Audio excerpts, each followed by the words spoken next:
So hello everyone. सो कैसे हैं आप लोग। आज हम लोग लाइन इंटीग्रेशन के ऊपर एक और वीडियो लेके आ गए जो आपका लेक्चर नंबर 5 उसी का कंटिन्यूएशन है ये। ठीक है, लेक्चर नंबर 5 में हम लोग ये डिसाइड किए थे कि हम लोग लाइन इंटीग्रल के ऊपर कुछ क्वेश्चंस करेंगे और हम लोग टोटल उसके ऊपर 4 क्वेश्चंस करने वाले थे। ठीक है, जिसमें से एक क्वेश्चन हम लोग उस वीडियो में सॉल्व कर चुके थे, यानी कि लेक्चर नंबर 5 में। ये लेक्चर नंबर 5 का ही कंटिन्यूएशन है। ठीक है, और आप बोल सकते हैं कि ये पार्ट 2 है, लाइन इंटीग्रेशन के ऊपर पार्ट 2 है। इससे पहले हम लोग दो लेक्चर और कर चुके हैं लाइन इंटीग्रेशन के ऊपर। और अगर गाइज आप चैनल को पहली बार विजिट करें तो आप इसको सब्सक्राइब कीजिएगा। हम लोग यहाँ पर बीएससी फिजिक्स के पॉइंट ऑफ व्यू से रेगुलर में वीडियोस को लेकर के आ रहे हैं। रेगुलर हो नहीं पा रहा है बट एकदम पक्का हम लोग रेगुलर करने की कोशिश करेंगे। मैकेनिक्स के भी ऊपर वीडियो जरूर लेके आएंगे।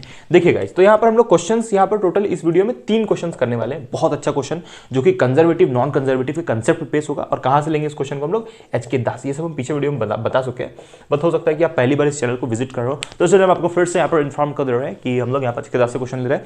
और पहले हम लोग 2 मिनट में यहाँ पर कंजर्वेटिव नॉन कंजर्वेटिव को समझेंगे 2 मिनट में। उसके बाद फिर हम लोग इस पर क्वेश्चन लेंगे जो कि आपको यूनिवर्सिटीज में रेगुलर पूछा जाता है। तो चलिए गाइस, हम लोग इस वीडियो को शुरू करते हैं।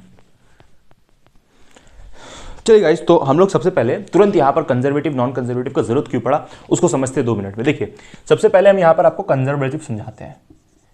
इधर हम लोग कंजर्वेटिव लेते हैं, conservative vector field, conservative vector field.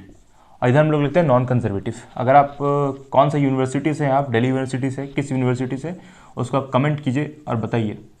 Conservative vector non conservative, TIV conservative field.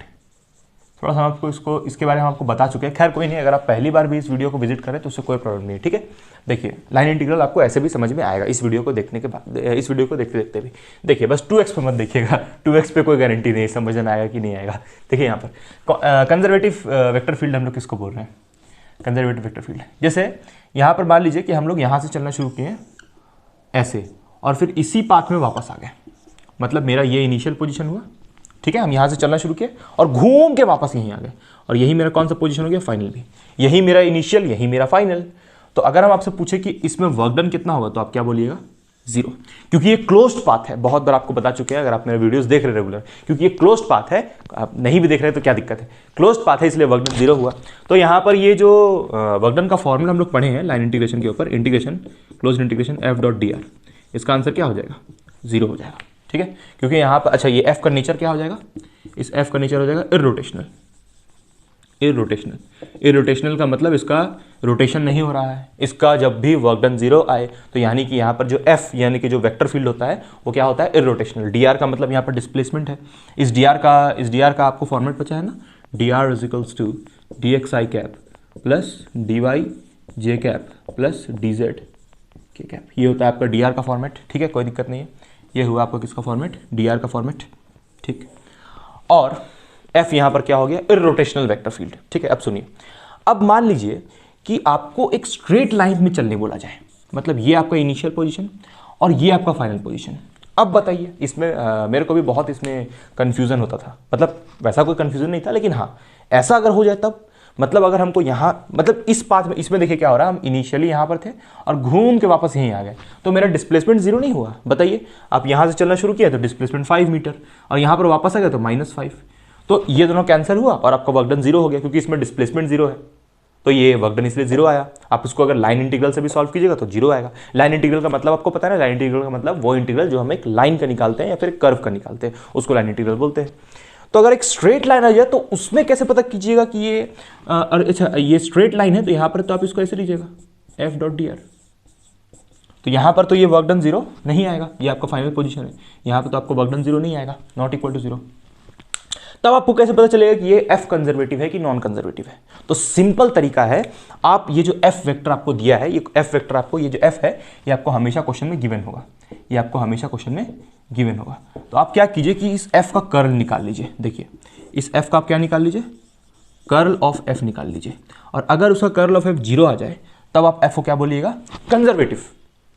मतलब किसी भी वेक्टर फील्ड को अगर आपको चेक करना हो कि वो कंजर्वेटिव है कि नॉन कंजर्वेटिव है, तो आप उसको क्या निकालिए, कर्ल निकाल लीजिए। किसका? वो जो एफ गिवन फंक्शन है उसका। एफ यहाँ पर एक वेक्टर क्वांटिटी है, ऑब्वियसली फोर्स या कुछ भी हो सकता है। एफ को कभी कभी ए बी सी कुछ भी लिखा रहता है, तो ये एफ का आप कर्ल निकालिए। अगर उसका कर्ल 0 आ जाए तो वो एफ क्या हो जाएगा, एफ का नेचर क्या हो जाएगा कि एफ इज कंजर्वेटिव।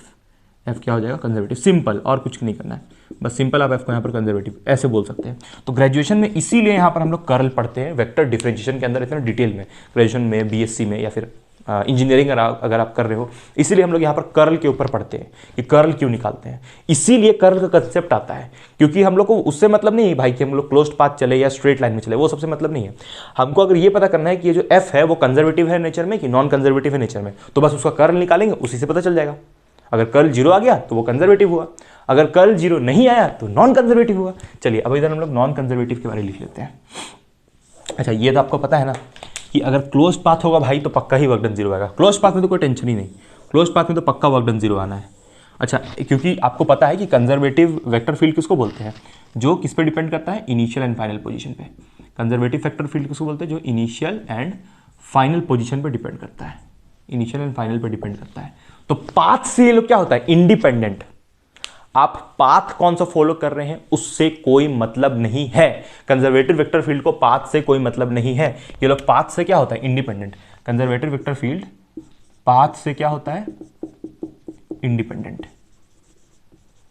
पाथ से होता है ये लोग इंडिपेंडेंट। तो किस पर डिपेंड करता है कंजर्वेटिव वेक्टर फील्ड, सिर्फ इनिशियल एंड फाइनल। देखिए हम लोग यहां पर यही देखे ना कि इनिशियली हम यहां, फिर ऐसे घूम के वापस फाइनली भी यहां, तो इसीलिए वर्क डन 0 आया। ठीक है, चलिए अब इस पे आते हैं, नॉन कंजर्वेटिव पे। Non conservative vector field, non conservative vector field path पे डिपेंड करता है, पाथ पे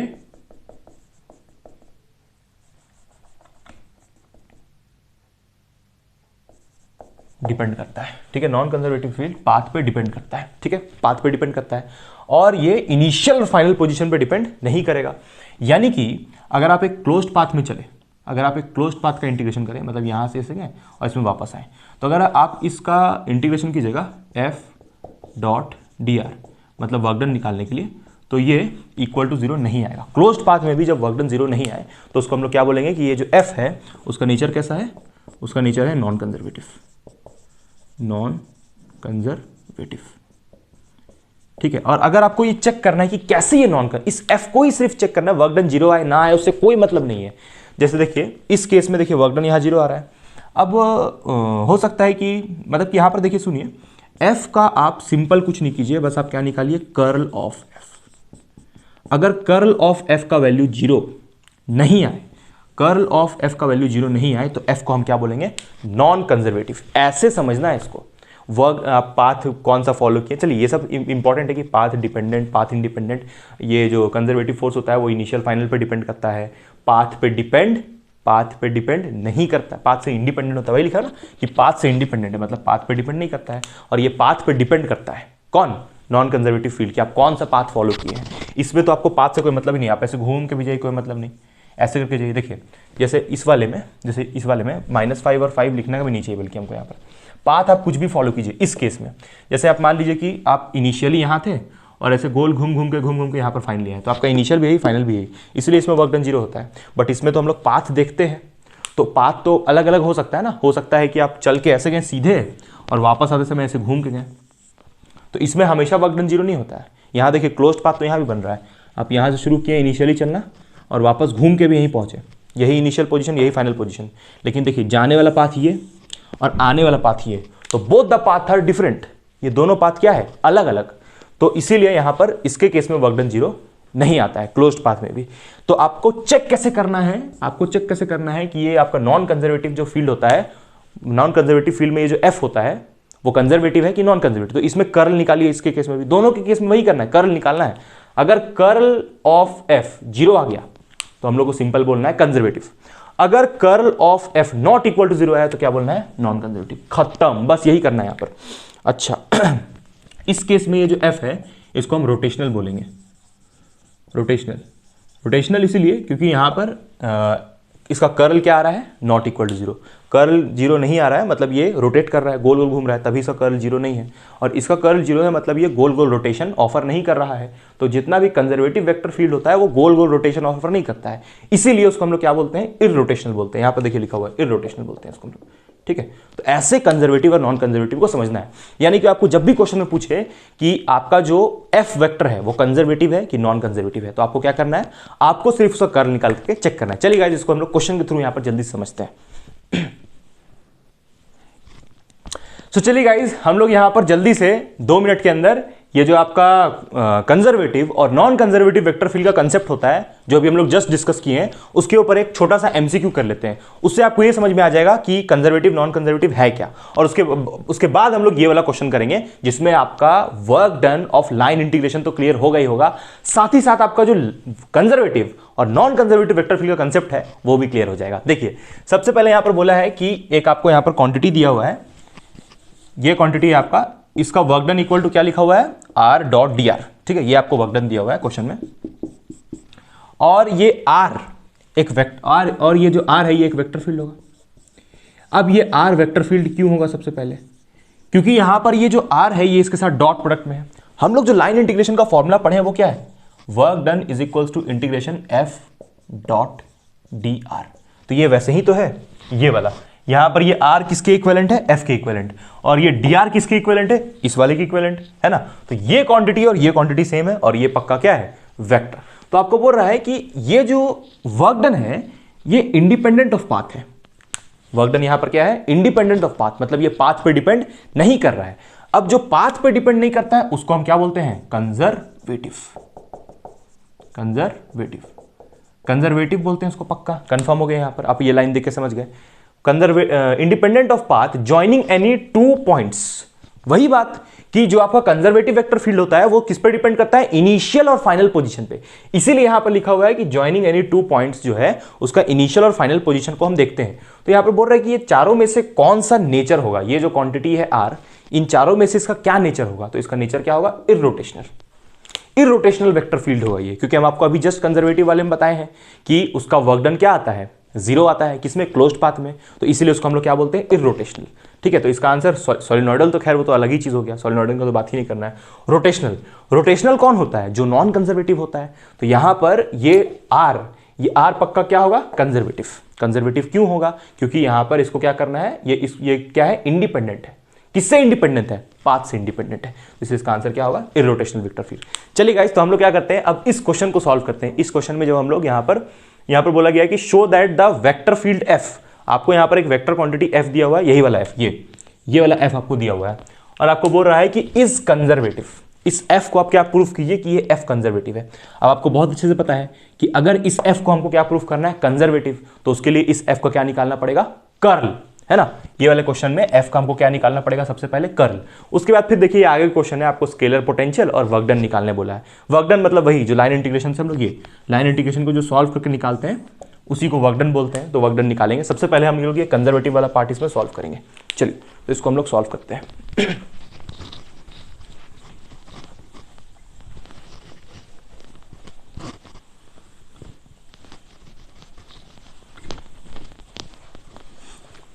तो यहां पर सबसे पहले जो फोकस करने का चीज है वो आपको यहां पर ये f दिया हुआ है, और आपको बहुत अच्छे से पता है कि अगर ये कर्ल ऑफ f, इसका वैल्यू अगर 0 आता है तो इसको हम लोग क्या बोलेंगे, कंजर्वेटिव बोलेंगे। चलिए, तो चेक करते हैं इसका कर्ल 0 है कि नहीं। उसके लिए आपको कर्ल निकालने आना चाहिए। कर्ल का मतलब क्या होता है, जब आप डेल ऑपरेटर को किसी वेक्टर क्वांटिटी के साथ क्रॉस प्रोडक्ट करते हैं, जब आप डेल ऑपरेटर को किसी वेक्टर क्वांटिटी के साथ क्रॉस प्रोडक्ट करते हैं तो उसको आप क्या बोलते हैं, कर्ल, है ना। तो यहां पर देखिए डेल का मतलब क्या है, ये आपका होगा डिटर्मिनेंट, और यहां पर ये क्या होगा, आई कैप, फिर क्या होगा, जे कैप, उसके बाद क्या होगा, के कैप। आई कैप में हम लोग क्या लिखते हैं, डेल बाई डेल एक्स, उसके बाद यहाँ क्या लिखते हैं, डेल बाई डेल वाई, उसके बाद यहाँ हम लोग क्या लिखेंगे, डेल बाई डेल जेड, ठीक। उसके बाद फिर यहाँ पर एफ, अब एफ का वैल्यूज यहाँ पर दिया हुआ है, ये आपका आई कैप का वैल्यू हुआ, ये आपका जे कैप, और ये आपका के कैप का वैल्यू हुआ। चलिए, इसको तीनों को हम लोग यहाँ पर लिखते हैं। तो यहाँ पर क्या लिखेंगे, पहले 2x Y square plus Z cube. उसके बाद यहाँ पर जे कैप वाले में क्या लिखेंगे, ये वाला वैल्यू, यानी कि 2x स्क्वायर वाई। तो यहाँ पर क्या लिखेंगे, ये वाले में 2x स्क्वायर वाई। उसके बाद यहाँ के कैप वाले में इसको लिखेंगे हम लोग 3x square z square, 3x square z square, ठीक है। इसको प्लस, इसको माइनस और इसको प्लस। ये रूल है डिटर्मिनेंट का कि हम लोग को यहाँ पर प्लस माइनस प्लस लेके चलना पड़ता है, ठीक है। अच्छा, अब हम लोग सबसे पहले यहाँ पर आई कैप वाला क्या लगाएंगे, तो ये आई कैप का हम लोग कॉलम को छुपाएंगे और आई कैप का हम लोग रो को छुपाएंगे। ये आई कैप का रो हुआ और ये आई कैप का कॉलम हुआ। उसके बाद फिर इसको इससे पहले मल्टीप्लाई, फिर इस वाले को इससे मल्टीप्लाई, करेक्ट। पहले इस आई कैप के अलॉन्ग हम लोग सॉल्व करते हैं इस डिटर्मिनेंट को, इसको डिटर्मिनेंट्स मेथड बोलते हैं, जो आप 12th क्लास में भी सीखते हैं, ऐसे हम लोग कर निकालते हैं इसका। तो आई कैप का कॉलम और आई कैप का रो छुपा लिए, इसको इसके साथ मल्टीप्लाई, तो यहाँ पर क्या होगा डेल बाई डेल वाई, ये इसके साथ गया तो कितना हो जाएगा 3x square, 3x square z square. उसके बाद ये वाला क्वांटिटी इसके साथ जाएगा, अब बीच में क्या लगाते हैं हम लोग माइनस, ये क्वांटिटी इसके साथ, यानी कि डेल बाई डेल जेड, ये एक क्वांटिटी हुआ। और इसको जब इसके साथ कीजिएगा तो कितना हो जाएगा 2x स्क्वायर वाई, ठीक। उसके बाद हम लोग आएंगे अब जे कैप के लिए, तो जे कैप का यहाँ पर हम लोग कॉलम छुपाएंगे और ये जे कैप का रो, तो ये वाला क्वांटिटी इसके साथ और ये क्वांटिटी इसके साथ, ठीक है। देखिए कैसे करना है उसको। यहाँ पर फिर हम लोग आएंगे जे कैप को लेकर के, तो जे कैप में यहाँ पर क्या है माइनस, सबसे इंपॉर्टेंट यही है, यहाँ पर अगर ये माइनस छूटता है तो पूरा डिटर्मिनेंट्स मेथड ही गलत हो जाता है, ठीक है। तो हम लोग यहाँ पर लेंगे माइनस जे कैप, ठीक है। और ये जे कैप का कॉलम, ये जे कैप का रो, तो इसको इसके साथ तो कितना हो जाएगा डेल बाई डेल एक्स, और ये इसके साथ गया तो क्या हो जाएगा 3x square z square, correct. अब ये वाला क्वांटिटी किसके साथ जाएगा जेड वाले के साथ, तो यानी कि minus del by del Z, ये इसके साथ जा रहा है तो कितना हो जाएगा 2x Y square plus Z cube, correct. उसके बाद यहाँ पर क्या बचेगा, लास्ट में बचता है के कैप। चलिए के कैप को हम लोग यहाँ लिखते हैं, यहाँ लिखते हैं के कैप को, प्लस के कैप ये वाला है, इसका कॉलम इसका रो, तो ये वाला पहले इसके साथ जाएगा, करेक्ट। देखिए हमेशा इस तरफ लेफ्ट साइड मल्टीप्लिकेशन कीजिए, उसके बाद इसको इसके साथ, तो ये इसके साथ जाएगा तो कितना होगा डेल बाई डेल एक्स, ये इसके साथ गया तो कितना होगा 2x स्क्वायर वाई माइनस ये इसके साथ तो कितना हो जाएगा del by del Y, partial differentiation का सिंबल है ये इसके साथ गया तो क्या होगा Y square plus Z cube, Y square plus Z cube, उसके बाद बाहर में क्या है 2x, ठीक है। तो ये आपका यहाँ पर क्वांटिटी निकल के आता है, ये उसका कर्ल हुआ। चलिए अब इसको हम लोग इवेलुएट करते हैं, और अगर ये आंसर ये आई जे के ये तीनों को सॉल्व करके अगर आंसर 0 आता है तो यानी कि ये f कैसा हो जाएगा, इस f का नेचर हो जाएगा कंजर्वेटिव। कंजर्वेटिव का मतलब दोबारा फिर से एक बार, कंजर्वेटिव उसको बोलते हैं जो पाथ पे डिपेंड नहीं करता है, जिसको हम लोग इरोटेशनल बोलते हैं, ये होता है कंजर्वेटिव का मतलब, ठीक है। चलिए तो इसको हम लोग चेक करते हैं आगे इस डिटर्मिनेंट को कि ये 0 आता है कि नहीं आता है। अगर 0 आया तो ये क्या हो जाएगा कंजर्वेटिव इन नेचर, आना भी चाहिए क्योंकि यहाँ पर आपको बोला ही है ये क्वेश्चन में कि प्रूफ करने कि वो 0 है, ठीक है। तो अब यहाँ से फाइनली कर्ल ऑफ f, या फिर इसको आप क्या लिखते हैं और del cross f, cross product del operator का कितना आया ये। देखिए यहाँ पर जब आप आई कैप वाले को सॉल्व कीजिएगा तो आई कैप तो ऐसे ही रहेगा, उसके बाद y के रिस्पेक्ट में जब आप इसको डिफरेंशिएट कीजिएगा तो y वाला तो टर्म यहाँ पर है ही नहीं, तो इसका डिफरेंशिएट क्या हो जाएगा 0, तो आप क्या लिखिएगा यहाँ पर 0, फिर यहाँ पर बीच में माइनस तो यहाँ पर माइनस, उसका जेड के रिस्पेक्ट में जब इसको डिफरेंशिएट कीजिएगा तो इसका डिफरेंशिएशन क्या होगा 0।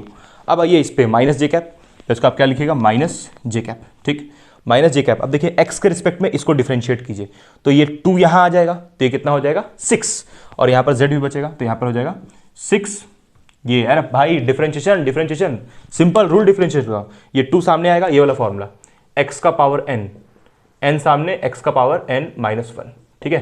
तो यहाँ पर x का पावर क्या है 2, तो ये 2 सामने आएगा, तो 2 सामने आएगा तो ये कितना हो जाएगा 6, ठीक है। तो कितना हो जाएगा ये 6, और यहाँ पर x का पावर घटेगा एक तो 6x, और यहाँ पर कितना हो जाएगा z स्क्वायर, ठीक। फिर यहाँ पर बीच में माइनस तो यहाँ पर माइनस, उसके बाद यहाँ पर 2x, तो ये 2x ऐसे ही कैसे ही। अब z के रिस्पेक्ट में जब डिफरेंशिएट कीजिएगा तो ये 2x जब यहाँ अंदर इसके साथ जाएगा तो ये सामने वाला तो 0 हो जाएगा, मतलब भाई ये 2x जब इसके साथ जाएगा मल्टीप्लाई में z के रिस्पेक्ट में डिफरेंशिएट कीजिएगा तो यहाँ तो z है ही नहीं, तो ये 0, तो यानी कि इसको आप डिफरेंशिएट कीजिएगा तो यहाँ पर ये 2x है तो इसको हम लोग लिखें यहाँ पर 2x, उसके बाद यहाँ पर z स्क्वायर जेड क्यूब, तो जेड क्यूब का डिफरेंशिएशन कितना होगा 3z स्क्वायर, ठीक है। इसको हम लोग सॉल्व किए, ये वाले को इसको डिफरेंशिएट किए, ठीक है। तो यहाँ से ये हो गया जे कैप के लिए। अब आते हैं के कैप पे, तो यहाँ पर क्या लिखेंगे हम लोग प्लस के कैप, और के कैप में क्या रिजल्ट आएगा यहाँ पर देखिए के कैप वाले में x के रिस्पेक्ट में जब आप यहाँ पर डिफरेंशिएट कीजिएगा तो यहाँ पर partial differentiation with respect to x, तो ये 2 सामने आएगा तो यहाँ पर कितना हो जाएगा ये 4y, क्या लिखिएगा यहाँ पर पहले 4y, यहाँ पर पहले आएगा 4y। यहाँ पर हम लोग किसके रिस्पेक्ट में डिफरेंशिएट किए, x के रिस्पेक्ट में, तो यहाँ पर ये 2 सामने आया तो 4x भी होगा ना, यहाँ पर ये x तो रहेगा ना भाई, एक पावर घटेगा इसका। अब ये माइनस, इस पे आते हैं हम लोग डेल y पे, ठीक है। तो जब इस y वाले क्वांटिटी पे आएंगे तो ये 2x कहाँ जाएगा, यहाँ मल्टीप्लाई होगा, तो इसका डिफरेंशिएट भी क्या आ जाएगा, -4xy। इसको हम लोग डिफरेंशिएट किए, ठीक है। कैसे किए भाई, चलिए यहाँ पर साइड में आपको बताते हैं। यहाँ पर देखिए इस 2x को यहाँ अंदर हम लोग मल्टीप्लाई किए, 2xy² प्लस इसको फिर इसके साथ भी मल्टीप्लाई प्लस z³ 2x, ठीक है, करेक्ट।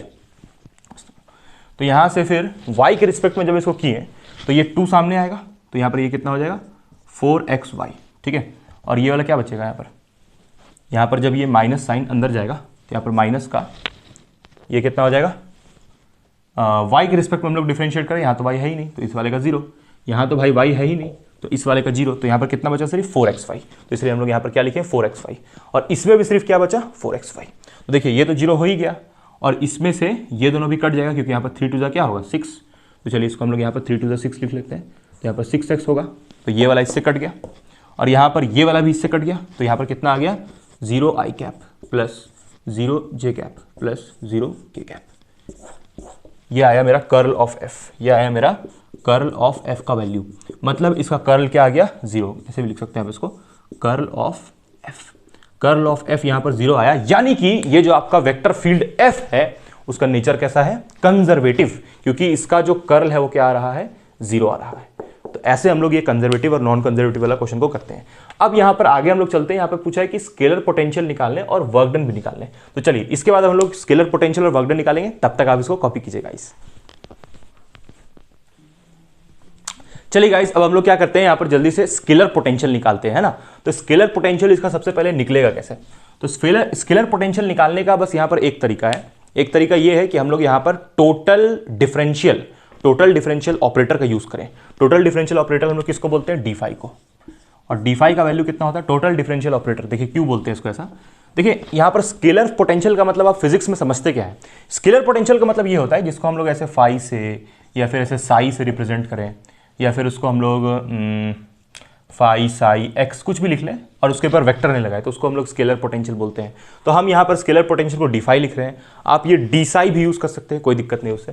तो d5 का value del phi by del X D X plus del phi by del Y D Y plus del phi by del Z D Z, इसको हम लोग बोलते हैं टोटल डिफरेंशियल कोएफिशिएंट। आप चाहे तो उसको लिख सकते हैं, ठीक है, टोटल डिफरेंशियल कोएफिशिएंट या फिर टोटल डिफरेंशिएशन भी बोलते हैं। ये फॉर्मेट आपको तब याद रखना यूज करना पड़ता है जब आपको बोले स्केलर फील्ड निकालने के लिए, ठीक है।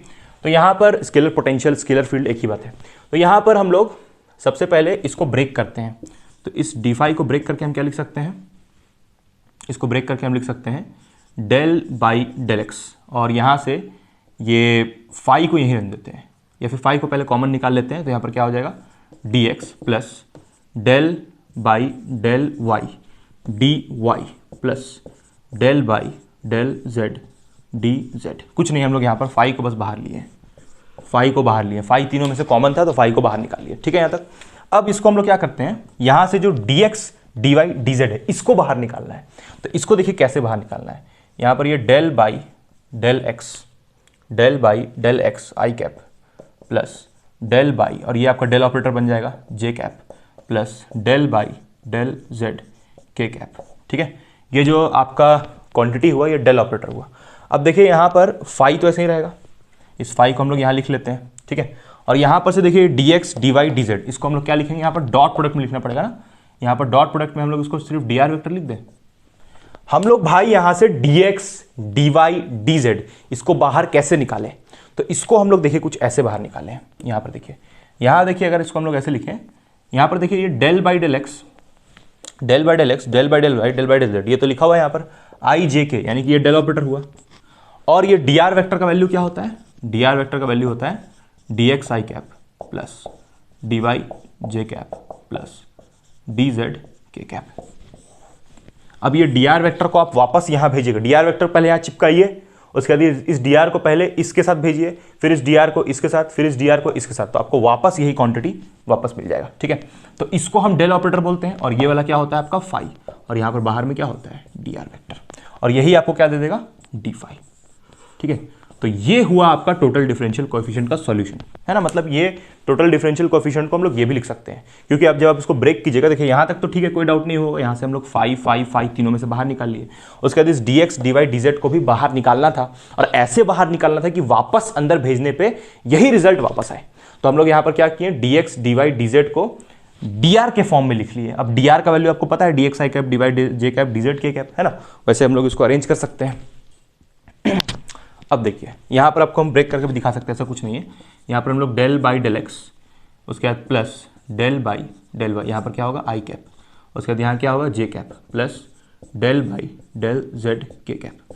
और यहाँ पर देखिए ये d r d x d y, इसको ऐसे लिखेंगे। यहाँ पर फाई तो पहले बाहर ही है, फाई को तो ऐसे ही रहेंगे भाई हम लोग। यहाँ पर डॉट प्रोडक्ट रहेगा, और यहाँ पर क्या लिखेंगे उसको, D x i cap plus D Y j cap plus D Z k cap. वही चीज़ को यहाँ पर हम फिर से लिख दिए, देखिए उसी चीज़ को रिपीट किया है यहाँ पर।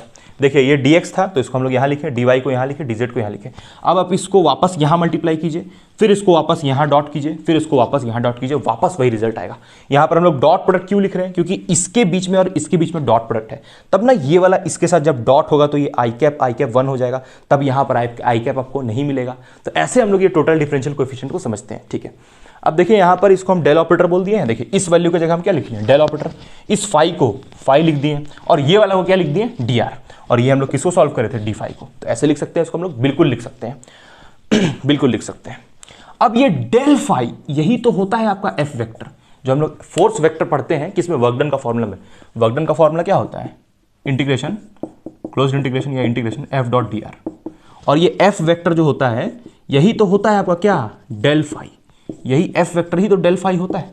तो इस डेल फाई की जगह हम क्या लिख लिए, एफ। ठीक है, और डॉट यहाँ पर डी आर, तो ये डी आर को ऐसे ही का ऐसे ही लिखेंगे, और ये मेरा क्या हो गया, डी फाई। तो भाई ये वाला जो चीज है ये हमको क्या देता है, वर्क डन। तो हम इस डी फाई को क्या डी डब्ल्यू लिख सकते हैं, बिल्कुल लिख सकते हैं, क्योंकि यहां पर अगर डिस्प्लेसमेंट छोटा लिए हैं तो वर्क डन भी क्या होगा, छोटा। यानी कि ये डी फाई जो होता है, ये जो डी फाई होता है, यहां पर जो डी फाई हम लोग लिख रहे हैं, ये वर्क डन के बराबर होता है, क्योंकि वर्क डन इज ऑल्सो क्या, स्केलर क्वांटिटी। तो यहां पर ये जो स्केलर पोटेंशियल पूछा है फाई, ये डी फाई के बराबर बिल्कुल हो सकता है। ठीक है, उसके बाद फिर अगर यही डी डब्ल्यू को हम इंटीग्रेट कर देंगे तो वही मेरा क्या बन जाएगा, वर्क डन। मतलब अगर इस तरफ आप इंटीग्रेशन कीजिए तो ये डी डब्ल्यू इंटीग्रेशन में चेंज हो जाएगा, तो वही आपका क्या हो जाएगा, वर्क डन। लेकिन ऐसे लिखना, ये ऐसे लिखना होता कन्वीनियंट नहीं है, बुक में ये सब नहीं लिखा रहता है, तो इसलिए इसको हम लोग यहाँ पर नहीं लिख के चल रहे हैं, यहीं से हम लोग इसको मान के चल रहे हैं। ठीक है, तो हम लोग यहाँ पर डी फाई को एफ डॉट डी आर लिख सकते हैं, बिल्कुल लिख सकते हैं। देखिए यहाँ पर प्रूफ किया हुआ है ये कि ये डी फाई ये होता है भाई, तो इसको ब्रेक करते करते यहाँ तक पहुँचेंगे। ठीक है, अच्छा इस आपसे यहाँ पर सिर्फ स्केलर फील्ड पूछा है ना, स्मॉल स्केलर फील्ड नहीं पूछा है।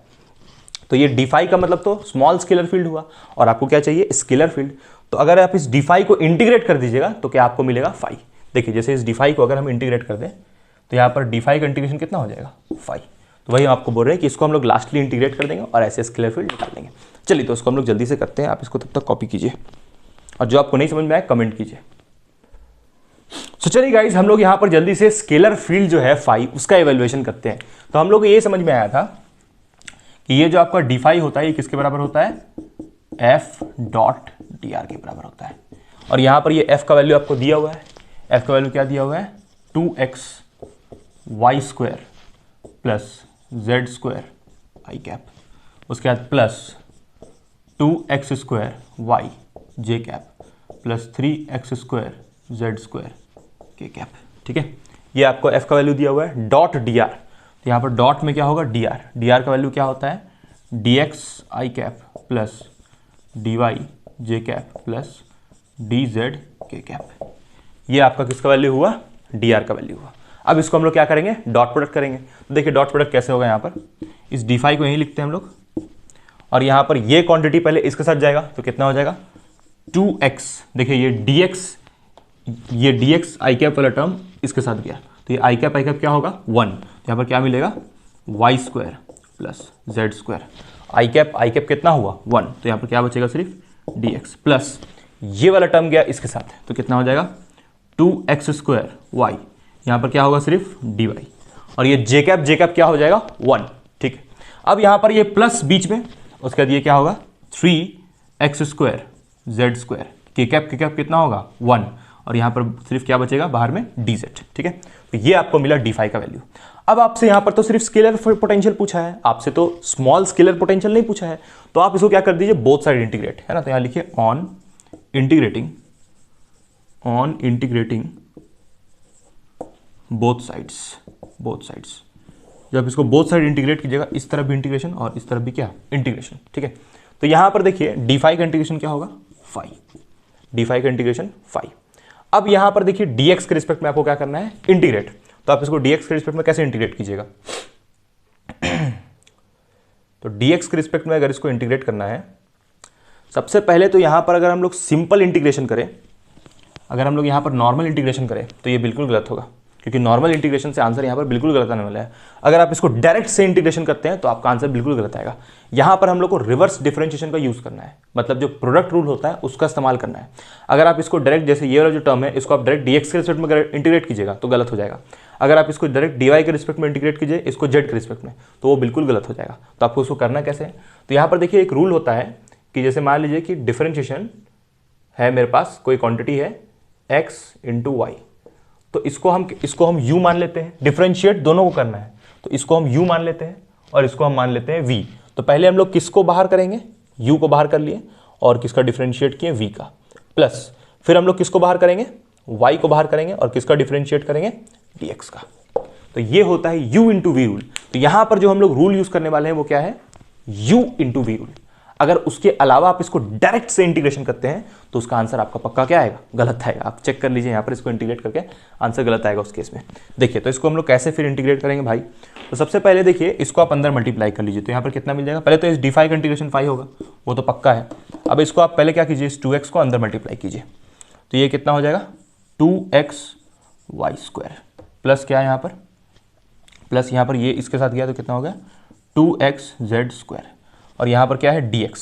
तो dx को हम लोग ऐसा करते हैं कि दोनों के साथ मल्टीप्लाई, dx भी तो अंदर जाएगा ना दोनों के साथ, तो यहाँ पर लिख लेते हैं, चलिए dx हम लोग स्क्वायर है, यहाँ पर dx है, प्लस है यहाँ पर, फिर ये dx यहाँ भी जाएगा, तो यहाँ भी हम लोग क्या लिखेंगे dx, उसके बाद यहाँ प्लस है बीच में, तो प्लस 2x² y dy, फिर यहाँ पर क्या है प्लस 3x² z² dz। ठीक है, ये क्वांटिटी आया। अब देखिए, अब यहाँ पर जो जो टर्म्स मैच कर रहा है उसको साथ में लिखिए। जैसे देखिए यहाँ पर ये वाला चीज़ 2xy² dx और यहाँ पर 2x² y dy, ये वाला टर्म्स थोड़ा मैच कर रहा है, क्योंकि यहाँ पर देखिए ये 2x है और यहाँ पर x² है, यहाँ पर dx है, यहाँ पर dy है, यहाँ पर देखिए ये z वाला टर्म है, तो ये z वाला टर्म z वाला के साथ मैच कर रहा है, तो चारों का हम पेयर, दोनों को हम पेयर बना देते हैं दोनों का। ठीक है, कैसे पेयर बनाएंगे, यहाँ पर ये होगा 2xy² dx, ये किसके साथ जाएगा dx वाला टर्म dxy, तो dxy वाला टर्म एक और कौन है ये dxy, यहाँ तो z आ रहा है, तो इस z वाले को इस z वाले के साथ हम क्या करेंगे पेयरिंग, ऐसे करके सोचना पड़ेगा यहाँ पर। तो यहाँ पर प्लस कितना हो जाएगा, वीडियो को आप 2x पे मत देखिए तब तो समझ में नहीं आएगा, 2x² y यहाँ पर dy, फिर प्लस यहाँ पर क्या है 3x² z² dz। ठीक है, और ये देखिए z वाला टर्म एक यहाँ लिखे हम ये वाला, तो इस z वाला टर्म को इसके साथ एक बार लिख देते हैं, अभी आपको समझ में आएगा क्यों ऐसा कर रहे हैं हम, z² dx। आप डायरेक्ट से भी यहाँ से भी कर सकते हैं, लेकिन आपको समझाने के लिए हम कर रहे हैं। ठीक है, अभी देखिए इसमें इंटीग्रेशन कैसे होगा, अभी तो फाइनली इंटीग्रेशन हुआ नहीं है इस तरफ, तो इस तरफ हम लोग इंटीग्रेशन लेके चल रहे हैं अभी। ठीक है, इस तरफ इंटीग्रेशन चल रहा है, अभी इंटीग्रेशन तो हुआ नहीं है। ठीक है, इंटीग्रल तो फर्स्ट का हुआ ना, d5 का 5 हुआ, तो यहाँ भी हम लोग 5 लिखेंगे। ठीक है, चलिए ऊपर वाला हटाते हैं, अब हम इसको हटा दिया जाए। कंजर्वेटिव जो प्रूफ करना था वो तो हो गया है। यहाँ पर लिमिट्स को रहने देते हैं, इसका यूज़ होगा लिमिट्स का, तो कहीं साइड में लिख लेते हैं लिमिट्स को। लिमिट्स मेरा दिया हुआ इंटीग्रल का -1, 2, 1, और एक और लिमिट दिया है 2, 3, 4। ठीक है, 2, 3, 4 ये आपका लिमिट्स है इंटीग्रेशन का। अब देखिए इसको कैसे हम लोग फाइनली इंटीग्रेट करेंगे, तो यहाँ से फिर फाई इक्वल टू, देखिए यहाँ पर इसको इन दोनों टर्म्स पे ध्यान दीजिएगा, इन दोनों टर्म्स में यहाँ पर ये कितना है 2x और ये y², यहाँ पर 2y और x², पेयरिंग हो रहा है, यहाँ पर 2x यहाँ पर है लेकिन यहाँ पर x पे स्क्वायर है, यानी इसको हम ऐसे लिख ले क्या, अच्छा इंटीग्रेशन को पहले डिस्ट्रीब्यूट कर देते हैं, आधा इंटीग्रेशन इसको आधा इंटीग्रेशन इसको। इसको हम ऐसे लिख लेते हैं D X square Y square plus, फिर यहाँ पर हम लिखेंगे डी, इस वाले के लिए लिख रहे हैं हम, ये वाले टर्म के लिए। यहाँ पर देखिए हमको दिख रहा है कि z का यहाँ पर 3 उतरा है सामने, और यहाँ पर z पे क्या है स्क्वायर, तो यहाँ से z का स्क्वायर z का क्यूब, एक मिनट, हाँ, तो इसको हम लोग लिख सकते हैं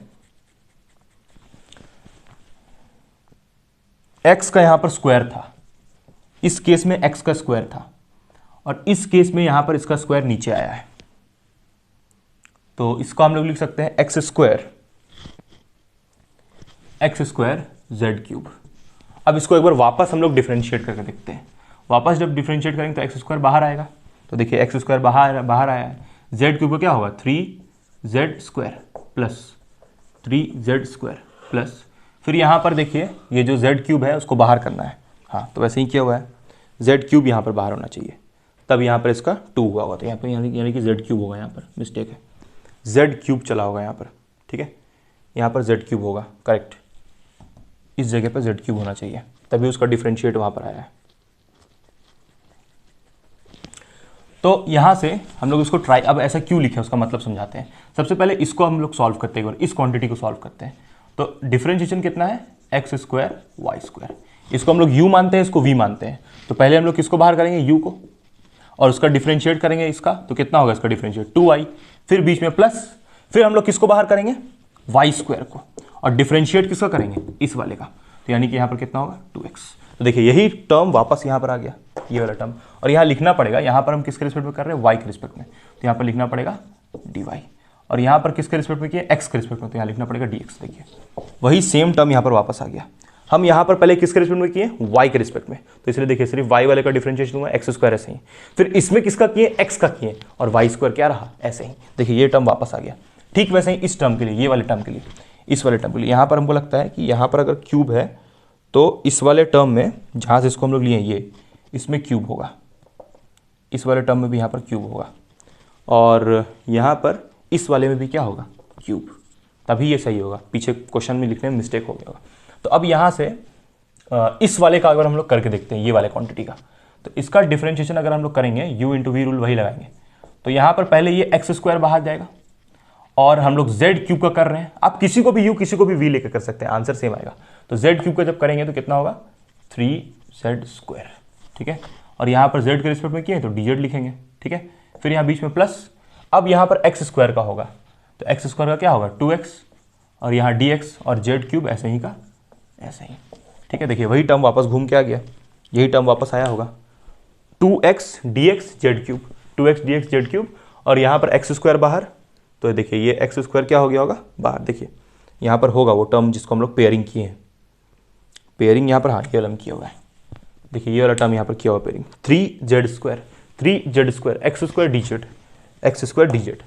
तो ऐसे हम लोग करते हैं टोटल डिफरेंशियल, ऐसा डिफरेंशिएशन अगर आपको क्वेश्चन में दिया रहे तो हम लोग इसको डायरेक्टली ये लिख सकते हैं, क्या यूज़ करके यहाँ पर u इंटू वी। देखिए इसको सॉल्व कीजिए आप तो ये टर्म आएगा, इसको सॉल्व कीजिए ये टर्म आएगा, ये दोनों टर्म को आप जोड़िएगा तो वापस आपको वही मिल जाएगा। तो ये चीज़ यहाँ पर अप्लाई करना था, अगर आप इसको डायरेक्टली इंटीग्रेट करते तो आपका आंसर बिल्कुल गलत आता, ठीक है। चलिए तो इसको हम लोग अब आगे इवेलुएट करते हैं, इसमें वर्कडन भी निकालने बोला, उसको भी हम लोग निकालेंगे वर्कडन को भी और इसका लिमिट्स फिर फाइनली पुट करेंगे। तो यहाँ से देखिए डिफरेंशिएशन से इंटीग्रेशन, यहाँ पर इंटीग्रेशन बढ़ जाएगा, दोनों तरफ इंटीग्रेशन ले रहे हैं, डिफरेंशिएट से इंटीग्रेट कर जाएगा, ये सिंपल तरीका हुआ। हालांकि यहाँ पर हम लोग कौन सा रूल यूज़ करते हैं कि dx का इंटीग्रेशन कितना होता है x, dl का इंटीग्रेशन कितना होता है l, तो यहाँ पर ये dx, तो इसका इंटीग्रेशन कितना होगा एक्स स्क्वायर वाई स्क्वायर, इसका इंटीग्रेशन कितना होगा एक्स स्क्वायर जेड क्यूब, और यहाँ पर इनडेफिनिट इंटीग्रेशन हो रहा है इसलिए प्लस सी, इनडेफिनिट इंटीग्रेशन इसलिए प्लस सी। उम्मीद करते हैं आपको ये समझ में आ रहा होगा कि कैसे हम लोग यहाँ पर इसको इंटीग्रेट किए, ठीक है। कुछ नहीं, बस ये सारा टर्म्स का हम लोग क्या किए, पेयरिंग किए, उसके बाद फिर यहाँ पर रिवर्स डिफरेंशिएशन किया, ऐसा बोल सकते हैं रिवर्स, ताकि आप इसको फिर से वापस अगर इस डिफरेंशिएशन को सॉल्व करें तो ये वाला टर्म आएगा, इसको वापस डिफरेंशिएट करें तो ये वाला टर्म आएगा। यहाँ क्यूब वाला हमको क्यों समझ में आया, क्योंकि अगर ये क्यूब वाला होगा तो क्वेश्चन ही सॉल्व नहीं होगा। यहाँ पर कहीं पर क्वेश्चन लिखने में ही यहाँ पर क्यूब देखिए, यहाँ पर 3 होना चाहिए था, तो हम उसको शायद 2 लेके चल रहे थे, वही मिस्टेक हुआ था, ठीक। अब देखिए यहाँ पर ये फाई का वैल्यू आ गया, तो यही आपको क्वेश्चन में निकालने बोला गया था। फाई का वैल्यू कितना आया, X square Y square plus X square Z cube, ठीक है, ये हुआ आपका फाई का वैल्यू। अब हम लोग को निकालने क्या बोला गया था, वर्क डन। चलिए अब हम लोग वर्क डन निकालते हैं। तो वर्क डन निकालने के लिए क्या करते हैं हम लोग, वर्क डन निकालने के लिए क्या करते हैं, इस ये जो डिफाई है बस इसमें लिमिट्स पुट करना है, ठीक है, जैसे ये प्लस सी के फॉर्म में है ना, तो अब इस फाई में अगर आप लिमिट्स पुट कर दीजिएगा इसी फाई में, तो वही आपको क्या हो जाएगा, वर्क डन। क्योंकि आपको हम बताए हैं यहाँ पर कि integration D W is equals to integration D phi is equals to F dot D R होता है, यानी कि ये डी फाई कुछ नहीं आपका वर्क डन ही है, ठीक है। तो अगर आप इस डी फाई का इंटीग्रेशन आप ये लेके आए हैं ना, तो इसमें अगर आप लिमिट पुट कर दीजिएगा तो आपको क्या मिल जाएगा, वर्क डन मिल जाएगा, सिंपल। तो देखिए आपका ये कौन सा लिमिट है, अपर लिमिट, तो अपर लिमिट है आपका 2, 3, 4 और लोअर लिमिट कितना है आपका -1, 2, 1। चलिए और ये आपका क्या है, फाई, तो इसमें हम लोग लिमिट्स पुट करते हैं ये वाले फाई में। तो यहाँ पर देखिए पहले 2, 3 और 4 इन सारे की जगह हम क्या डालेंगे, 2, 3, 4। तो यहाँ पर देखिए x की जगह पहले 2 डाल दीजिए, y की जगह क्या डाल दीजिए 3, प्लस फिर यहाँ पर x की जगह क्या डालिए 2, फिर यहाँ पर z की जगह क्या डालिए 3 का क्यूब, ठीक, फिर माइनस लोअर लिमिट, ठीक है, माइनस लोअर लिमिट। तो एक मिनट, यहाँ पर देखिए z की जगह पे 4 डालना था ना, तो z की जगह पे हम लोग को 4 लेना था, ठीक, और y की जगह पे क्या लेना था 3, ठीक है, करेक्ट, माइनस लोअर लिमिट यानी कि -1, 2 और 1। तो अब सब की जगह पे क्या डालिए, -1, 2 और 1। तो पहले x की जगह पे -1 का स्क्वायर, y की जगह पे 2 का स्क्वायर, फिर यहाँ पर देखिए माइनस साइन अंदर जाएगा क्योंकि हम लोग यहाँ पर upper limit minus lower limit कर रहे हैं, तो lower limit upper limit minus lower limit, तो ये जो माइनस है वो तो अंदर ऑपरेट करेगा ना, ठीक है। अब यहाँ से इस वाले में पुट करते हैं, तो ये x का वैल्यू फिर से क्या डालना है यहाँ पर, -1 का स्क्वायर, और z का वैल्यू कितना है 1, तो 1 का स्क्वायर, ठीक, ये हुआ आपका वर्क डन। अब चलिए इसको बस सिंपल क्या करना है, सॉल्व करना है।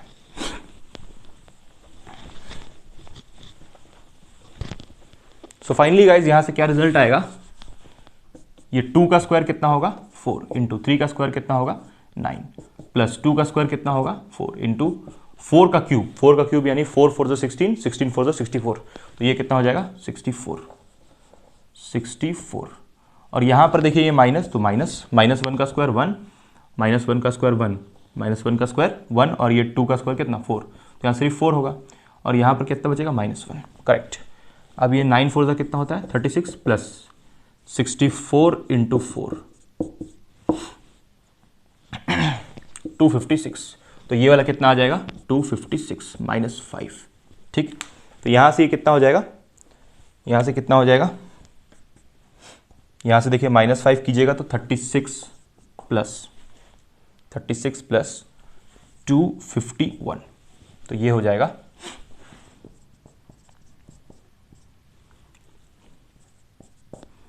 287 is the required work done. ये आपका वर्क डन आया 287। तो ऐसे ही इस क्वेश्चन को सॉल्व करना था गाइस। चलिए तो अब हम लोग अगले क्वेश्चन की तरफ चलते हैं और अगले क्वेश्चन में हम लोग कंजर्वेटिव वाला एक और क्वेश्चन करते हैं जिसमें आपको कर्ल निकालने बोलेगा। तो आपको जब फाई निकालने बोले तो आपको क्या यूज करना है, टोटल डिफरेंशियल कोएफिशिएंट का यूज करना है और ये रिवर्स डिफरेंशिएशन जरूर से करना है, तभी आपका वो जो क्वेश्चन है उसको सही माना जाएगा। ठीक है गाइस। तो चलिए गाइज यहां पर एक और क्वेश्चन है जिसमें आपको फिर से वही सवाल पूछा है कि show that the line integral does not depend on the path. ये आपको लाइन इंटीग्रल दिया हुआ है। अब देखिए इस बार आपको एफ वेक्टर फील्ड नहीं दिया हुआ है, इस बार आपको पूरा लाइन इंटीग्रल ही दिया हुआ है। और ये क्वेश्चन कहां से लिया गया है, एच के दास। ये क्वेश्चन लिया गया है एच के दास से, आप उसमें जाकर के चेक कर सकते, एक्सरसाइज का क्वेश्चन है ये।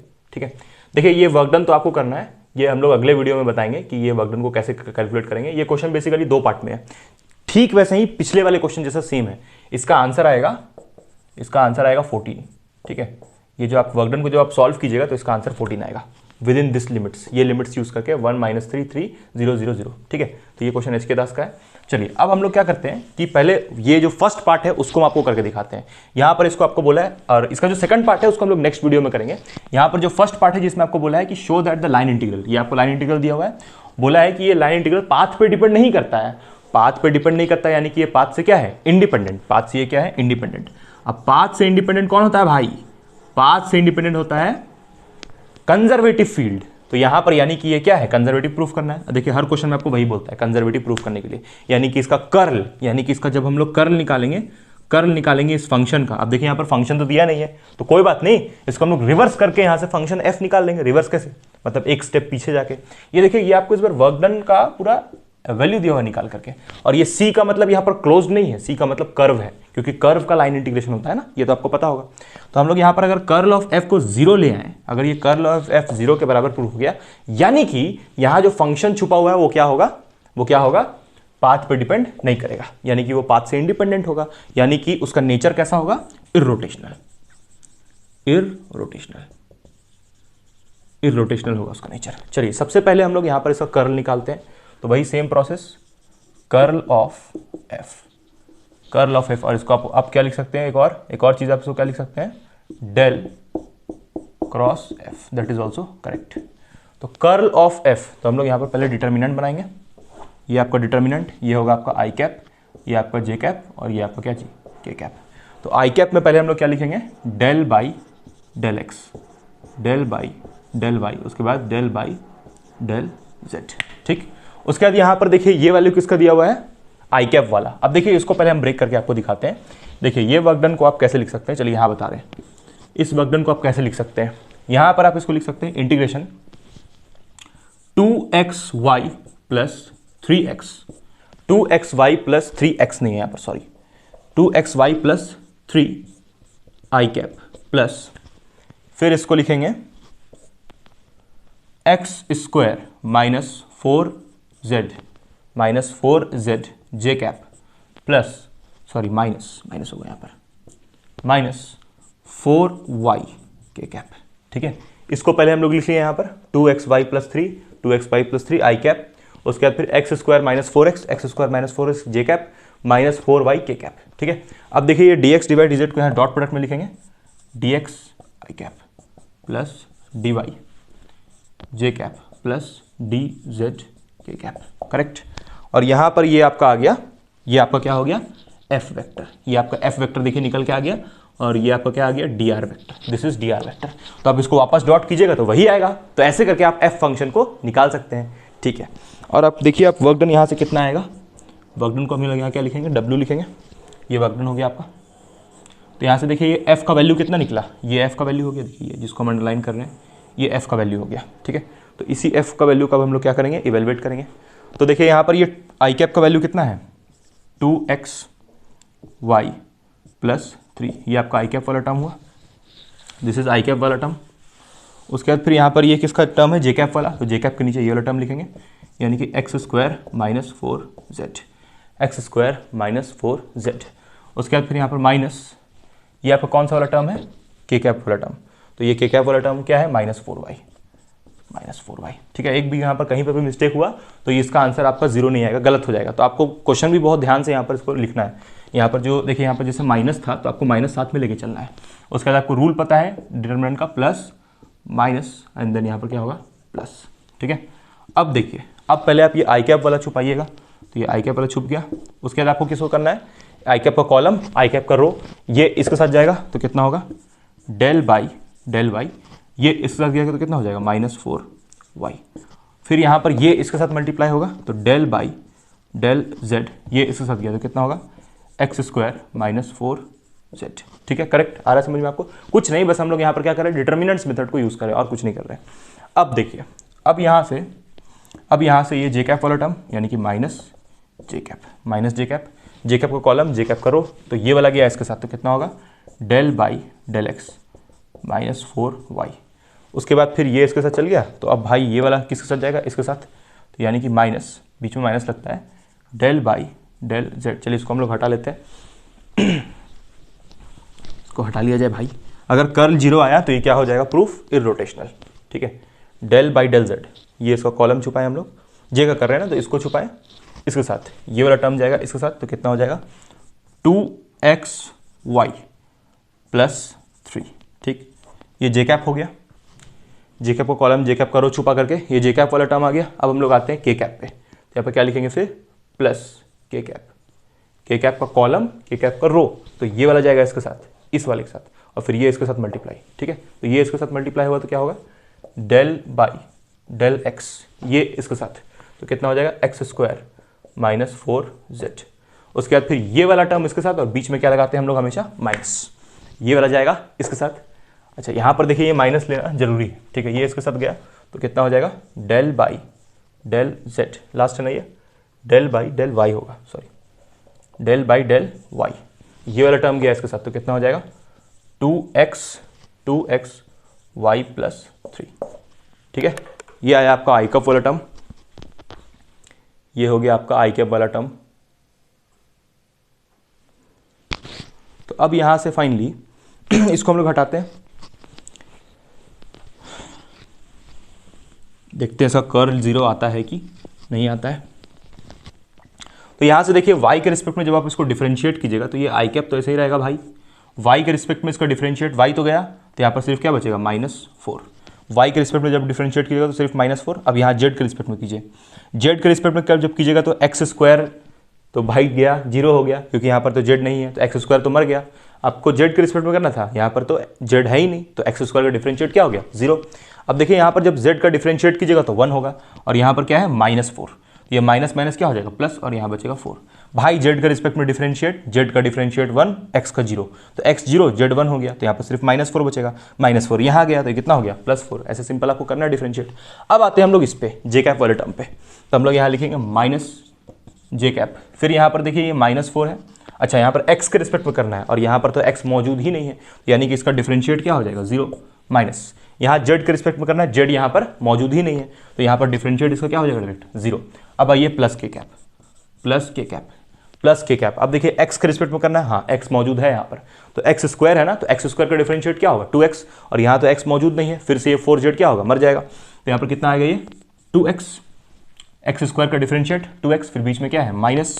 उसके बाद y के रिस्पेक्ट में जब करेंगे तो यहाँ पर देखिए y है तो y का 1 हो गया, यहाँ पर क्या बचा सिर्फ 2x, और ये 3 का डिफरेंशिएट 0, यहाँ पर सिर्फ x है तो x का डिफरेंशिएट नहीं होगा, y का होगा, क्योंकि 2x तो कांस्टेंट हुआ ना y के रिस्पेक्ट में, तो 2x कांस्टेंट हुआ और y का डिफरेंशिएट क्या हो गया 0, तो यहाँ पर यानी कि सिर्फ 2x बचेगा, तो 2x लिखा है यहाँ पर। अब देखिए यहाँ पर ये -4 कट गया, तो यहाँ पर कितना हो गया 0 आई कैप, और ये कितना हो गया, ये तो 0 ही है भाई पहले से ही 0 जे कैप, और यहाँ पर ये 2x कट गया तो कितना आ गया +0 के कैप। तो hence the curl of f, curl of f यहाँ पर क्या आ गया फिर से 0 आ गया, कर्ल ऑफ f 0 आ गया, यानी कि ये जो f फंक्शन है, यानी जो f वेक्टर फील्ड है जो हम लोग यहाँ पर निकाले थे, हाँ ये जो f वेक्टर फील्ड है जो यहाँ पर छुपा हुआ है, ये f वेक्टर फील्ड कैसा है, इसका नेचर कैसा है इररोटेशनल, और इसको हम लोग क्या बोलेंगे कंजर्वेटिव बोलेंगे, पाथ पे डिपेंड नहीं कर रहा है, नॉट डिपेंड ऑन पाथ, यानी कि ये क्या है पाथ से इंडिपेंडेंट। तो इस f को आप पाथ से क्या बोल सकते हैं इंडिपेंडेंट, मतलब ये फंक्शन पाथ पे डिपेंड नहीं करेगा, या फिर इस f के बारे में आप और क्या बोल सकते हैं ये कंजर्वेटिव है, कंजर्वेटिव फील्ड। तो ये सारा कमेंट्स किसके बारे हैं जिसका कर्ल 0 आए, ठीक है, यही हम आपको वीडियो के स्टार्टिंग में समझा रहे थे, ये कर्ल वाला चीज़, ये कर्व वाला ही चीज़ आपको स्टार्टिंग में समझा रहे थे, 2 क्वेश्चन इसके ऊपर हम लोग किए हैं। अब हम लोग मिलेंगे लाइन इंटीग्रल का एक और लेक्चर के साथ, जो कि लाइन इंटीग्रल के ऊपर लास्ट लेक्चर होगा, और फाइनली लाइन इंटीग्रल का सारा कंसेप्ट यहां पर क्लियर होगा। Okay guys, thank you.